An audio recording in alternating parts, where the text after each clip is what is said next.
क्यों भाई, क्या है ग्लोबलाइजेशन? क्या है वैश्वीकरण? ग्लोबलाइजेशन के अनुसार क्या है? सेवाओं का विस्तार, व्यक्तियों का एक देश से दूसरे देश में जाना। अब आप देखें ना कि तकनीकी में हर क्षेत्र में बहुत परिवर्तन हुआ। पहले आप देखें, अगर हम कहीं पर न्यूज भेजते थे, कोई खबर भेजते थे, आपस में वार्तालाप करते थे, तो एक लेटर लिखा था, पत्र लिखते थे, और हफ्तों बाद वो लेटर दूसरी जगह पहुंचता। कहीं कहीं आप देखते थे कि कबूतर ले जाते थे लेटर, है ना, ये टेक्नोलॉजी की थी, है ना। लेकिन ये कुछ ही जगह थी, यानी खासकर जो दूसरे देश थे वो इस तकनीकी का इस्तेमाल करते थे। लेकिन आप देखें कि वर्तमान समय में लेटर से अब हटे हम लोग, अब आप देखें कि बाकायदे इंटरनेट आपके पास है।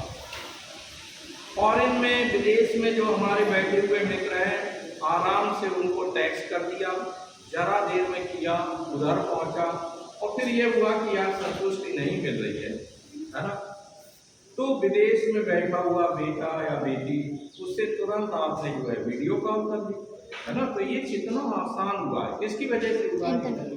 टेक्नोलॉजी, तकनीकी के परिवर्तन की वजह से हुआ।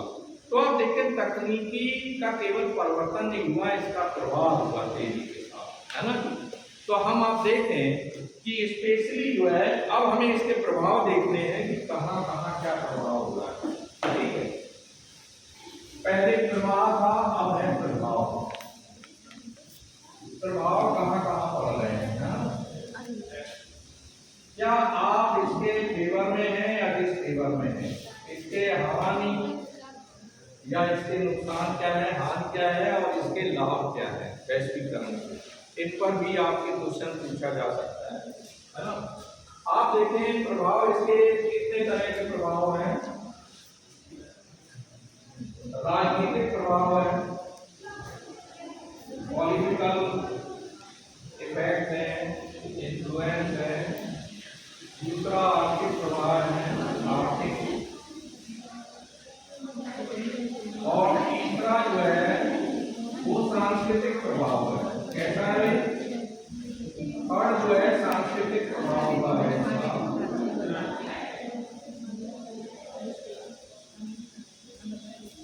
आप देखिए राजनीतिक प्रभाव क्या हुआ है। राजनीतिक प्रभाव ये हुआ है कि जो भी सरकारें हैं, जो राज्य नामक संस्था है ना, दुनिया में तमाम राज्य हैं और राज्यों को संचालित करने वाली सरकारें हैं, तो इन सरकारों के कार्य प्रणाली में परिवर्तन हुआ, इनकी फंक्शनिंग में चेंज आया। पहले राज्य जो है कैसा था? राज्य लोक कल्याणकारी हुआ करता था, वेलफेयर स्टेट हुआ करता था। अब आप देखें, और सार्वजनिक क्षेत्र को ज़्यादा बढ़ावा दिया जा रहा है। अगर हम अपने देश की को ही देखें तो हमारे यहाँ ज़्यादातर सार्वजनिक क्षेत्र में कंपनियाँ थी। आज आप देखें कि ज़्यादातर सार्वजनिक क्षेत्र की जो कंपनियाँ हैं वो व्यक्तिगत क्षेत्र में चली गई। प्राइवेट सेक्टर को बढ़ावा दिया जा रहा है, पूंजीवाद को बढ़ावा दिया जा रहा है, समाजवाद अपनी अंतिम सांसें गिन रहा है। तो ये किसकी वजह से हुआ है कि जो बड़ी बड़ी कंपनियां, जो मल्टीनेशनल कंपनियां हैं, वो आपके देश में निवेश करती हैं और वो व्यापारिक क्षेत्र में आपसे चाहती हैं कि आप ऐसे नियम बनाएं जिससे हमें अधिक से अधिक छूट मिले, हमें अधिक से अधिक सुविधाएं मिले। तो सरकार भी अब एज ए ट्रेडमैन, एक व्यापारिक कंपनी की तरह हो गई। सरकारें अब लोक कल्याण की तरफ कम ध्यान दे रही हैं। अगर लोक कल्याण की तरफ ध्यान दिया जाता तो हमें पब्लिक सेक्टर को जिंदा रखना। पब्लिक सेक्टर क्या होता है?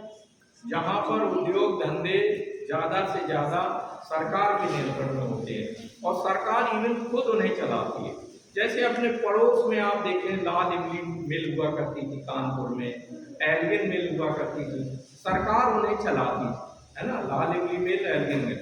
आज ये बंद पड़ेगी, बल्कि बहुत जल्द आप देखेंगे कि इन्हें किसी प्राइवेट कंपनी को बेच दिया जाएगा, है ना। आप देखें रेलवे, हमारे हवाई अड्डे, ये सब सार्वजनिक क्षेत्र में हुआ करते हैं। अब आप देखें धीरे धीरे सरकार इनसे अपने हाथ हटा रही है। ये शिक्षा का क्षेत्र है। शिक्षा के क्षेत्र में आप देखें जो गिने चुने आपके जो प्रोफेसर हैं वो पब्लिक सेक्टर में, बाकी सारे का सारा जो सेल्फ फाइनेंशियल स्ट्रक्चर है, जैसे बीएससी आपका है, एमए पॉलिटिकल को छोड़कर जितने भी एमए हैं वो सब प्राइवेट सेक्टर में चले गए। और सरकार इन फ्यूचर आने वाले समय में इन्हें भी बंद कर देगी, इनको मैनेजमेंट के हवाले कर देगी और कहेगी आप चलाइए, हम अपने कोर्स से आपको वेतन नहीं देंगे। तो सरकारों की भूमिका में परिवर्तन आया है। सरकार अब एक पुलिसमैन की तरह केवल काम कर रही है। किस तरह से काम कर रही है? पुलिस का काम होता है रक्षा सुरक्षा देना, उस तरीके से सरकार आ गई है। नोटों की प्रिंटिंग करना या 2000 का नोट चलन से बाहर ले लेना, है ना, तो ये सारे काम कर रही है उन्होंने। लेकिन आप देखें ज्यादा इंटरफियरेंस नहीं कर रही है। क्यों नहीं कर रही है? क्योंकि ये वैश्वीकरण का भी प्रभाव है। अगर हम आप देखें बड़ी बड़ी कंपनियों को बहुत ज्यादा छूट दी जाती है। आप देखें कि यहाँ अभी एक मॉल खुल गया, इंडियापुर में भी मॉल खुल गए, 2 खुल गए, और एक मॉल ऐसा खुला है जहाँ आपको ताजी सब्जियाँ मिलती हैं। तो इसका दुष्प्रभाव क्या हो रहा है कि जो खासकर जो छोटा किसान छोटा व्यापारी है वो वहाँ नहीं दिख पाता, और जो लोग वहाँ से क्रय करके आते हैं, कई लोग मेरे घर पे आए, उन्होंने तारीफ की, सर कहाँ आप सब्जी मंडी जाते हो सब्जी लेने, उस मॉल से लाया करो, सेब एकदम ताजा और सस्ता मिलता है। अब उन्होंने क्या किया, रेट थोड़ा मार्केट से हल्का डाउन, पता लगा 200 रुपये किलो जो है वो एप्पल मिल रहा है मार्केट में, तो वो 180 में दे रहे हैं, 160 में दे रहे हैं, और थोड़ा क्वालिटी अच्छी रहती है, क्योंकि वो बड़ी मात्रा में चीज़ों को खरीद लेते हैं। पता लगा ये दोनों चीज़ें रिलायंस कंपनी की। अब रिलायंस बड़ी कंपनी है ना, तो इन दैट केस आप देखें कि जो छोटे और मझोले जो व्यापारी थे वो खत्म होने की कगार पर हैं। अभी आप देखिए किसानों ने बड़ा विरोध किया था, नहीं तो हमारे एग्रीकल्चर में भी ये बड़े बड़े व्यापारी प्रवेश करने वाले थे और उसकी वजह से वस्तुएं हमें और ज़्यादा महंगी मिलती। तो आप देखें कि मार्केट को आप ओपन कर दिया गया पूरी तरीके से। वैश्वीकरण में क्या हुआ कि जहां हमने विदेशी कंपनियों के लिए मार्केट को खोल दिया है, पूंजी निवेश हमारे यहाँ कब हुआ? ये उदारीकरण का रास्ता हमने कब अपनाया? 91 में। कब? 1991 में, याद रखना। पीवी नरसिम्हा राव की सरकार थी, कांग्रेस की सरकार थी, पीवी नरसिम्हा राव प्रधानमंत्री थे और मनमोहन सिंह वित्त मंत्री थे। उनके समय में आप देखें भारत में वैश्वीकरण का प्रभाव शुरू हुआ और उस समय आप देखें मार्केट को उदारीकृत किया गया। प्रश्न ये उठता है कि क्यों हमने उदारीकरण का रास्ता अपनाया, है ना? उसकी वजह ये थी कि भारत में विदेशी मुद्रा का संकट आ गया, विदेशी मुद्रा हमारी समाप्त हो गई, है ना? आप देखें मुद्रा का भी प्रवाह अब आसान है। पहले अगर आप डॉलर को आप अगर गए कहीं से आपके बेटे ने डॉलर भेज दिया तो चेंज करने में प्रॉब्लम आती। आज आप देखें डॉलर हो या पुर्तगाल की करेंसी हो, कहीं की करेंसी हो, आसानी से अपनी मार्केट में चेंज कर सकते। तो इस तरह से आप देखें कि हम फिर वहीं लौट करके चलते हैं। ये प्रश्न आएगा आपके कि भारत में वैश्वीकरण की शुरुआत कब हुई? 91 में। और उसकी वजह क्या थी कि उदारीकृत क्यों किया गया बाजार? विदेशी मुद्रा का संकट आया। विदेशों से याद रखें, जब हम विदेशों से वस्तुओं का आयात करते हैं तो हमें उनका जो भुगतान है वो उन्हीं की मुद्रा में आप करिए या उनसे बड़ी मुद्रा में करिए, आपके रुपए को वो लेने वाले नहीं। या कमोडिटी एक्सचेंज, या आप वस्तुएं उन्हें दें, वस्तुओं को दें।